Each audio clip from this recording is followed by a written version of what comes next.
cosa avete fatto e cosa intendete fare per evitare il dramma di migliaia di cittadini che non si vedono nella possibilità di accedere ad una cura o a una diagnosi nel tempo richiesto dal medico di base.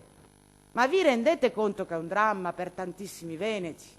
E voi vi dimenticate di parlarne nel documento, nel bilancio a consuntivo, come se fosse un tema che neanche dalla finestra volete guardare.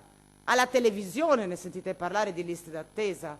Ma quando pensate di darci queste risposte?